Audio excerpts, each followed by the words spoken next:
November 10ஆம் தேதி வரையிலான காலகட்டத்தில் தமிழகத்தின் தென் மாவட்டங்கள்ல பரவலா பல இடங்கள்ல மிதமானது முதல் சற்றே கனமழையும், ஒரு சில இடங்கள்ல கனமழையும் பதிவாகும்.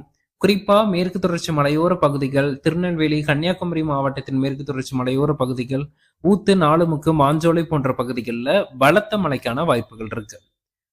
குறிப்பாக மாவட்ட வாரியாக பார்த்தோம்னா ராமநாதபுரம், தூத்துக்குடி, திருநெல்வேலி, கன்னியாகுமரி மற்றும் அதனை ஒட்டியிருக்கக்கூடிய தேனி, தென்காசி, விருதுநகர், மதுரை, திண்டுக்கல் மற்றும் சிவகங்கை, புதுக்கோட்டை போன்ற மாவட்டங்கள்ல நவம்பர் 8, 9, 10 ஆகிய அடுத்த 3 நாட்களுக்கு பரவலாக அநேக இடங்கள்ல மிதமானது முதல் சற்றே கனமழையும், ஒரு சில இடங்கள்ல கனமழையும் பதிவாகும். குறிப்பாக மேற்கு தொடர்ச்சி மலையோர பகுதிகள் மற்றும் திருநெல்வேலி, கன்னியாகுமரி மாவட்டத்தின் மேற்கு தொடர்ச்சி மலையோர பகுதிகளில் பலத்த மழைக்கான வாய்ப்புகள் இருக்கு. இதன் காரணமாக வரக்கூடிய நாட்கள்ல